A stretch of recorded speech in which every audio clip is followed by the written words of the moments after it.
How to fix Epic Games product activation failed. 1. Sign out and restart client. 2.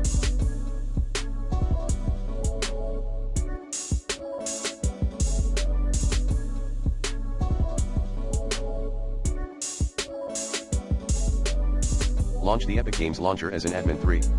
Check account region.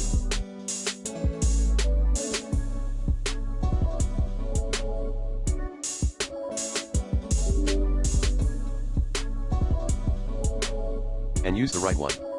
Note, Epic Games won't let you change the region again, if you bought some app in Epic Store.